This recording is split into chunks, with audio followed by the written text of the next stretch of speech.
eye cream တွေကိုဘာကြောင့်သုံးနေကြတာလဲတကယ်ရောသိတာကြလားလူတော်တော်များများက eye cream ကောင်းကောင်းတွေကိုဝယ်သုံးကြတယ်ဒါပေမဲ့သူတို့တကယ်လိုချင်တဲ့ hollow eye တွေတက်တာဝါတာတရားထွက်တွေတက်တာဝါတဲ့ result မျိုးကိုမရကြဘူးဒါဘာကြောင့်လဲဆိုလို့ရှိရင်တော့ဒီဗီဒီယိုလေးမှာဆက်ပြီးတော့ပြောပြပေးမယ်တက်ကြီးလာတဲ့အခါမှာဆိုလို့ရှိရင်ဒီအပေါ်ရန်အရေပြားမှာပဲပြောင်းလဲမှုတွေဖြစ်တာမဟုတ်ဘူးအရေပြားအောက်ဖက်မျက်စိနဲ့မမြင်ရတဲ့ structure တွေမှာလည်း aging process တွေဖြစ်လာတယ်အရိုးတွေကျုံသွားမယ်အဆီတွေလျော့လာမယ်ကြွက်သားတွေလျော့တွဲသွားမယ်အဲ့ဒီအတွက်ကြောင့်မလို့ hollow eyes တွေတရားထွက်တွေကတဖြည်းဖြည်းပေါ်လာတာဖြစ်တယ်ဒီလိုပြဿနာတွေကို eye cream ကမဖြေရှင်းပေးနိုင်ပါဘူး eye cream တွေကဘာအတွက်ကောင်းလဲဆိုလို့ရှိရင်တော့အရေပြားမှာရေဓာတ်ကောင်းကောင်းဖြည့်ပေးနိုင်တယ်အရေပြားမှာဖြစ်တဲ့ရေချောင်းသေးသေးလေးတွေကိုတက်တာသွားစေတယ်မျက်ကွင်းညိုတာလေးတွေနည်းနည်းတက်တာစေမယ်နောက် caffeine လိုမျိုး ingredients တွေကိုရွေးချယ်ပြီးသုံးစွဲမယ်ဆိုရင်တော့မျက်အိပ်ဖောင်းတာလေးတွေကိုနည်းနည်းပါးပါးတက်တာစေမယ်ခုနကပြောသွားသလိုမျိုး structural agent တွေကိုတော့ eye cream ကလုံးဝမပြောင်းလဲပေးနိုင်ပါဘူး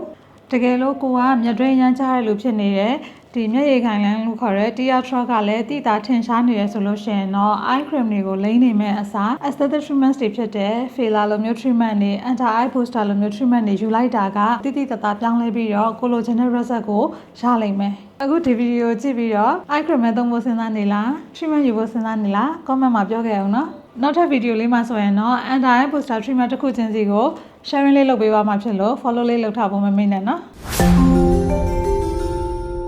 လှပဆိုင်ရာကျွမ်းကျင်မှုများနဲ့အတူမြဲရှိနေမယ်ဒေါက်တာထပ်ပါ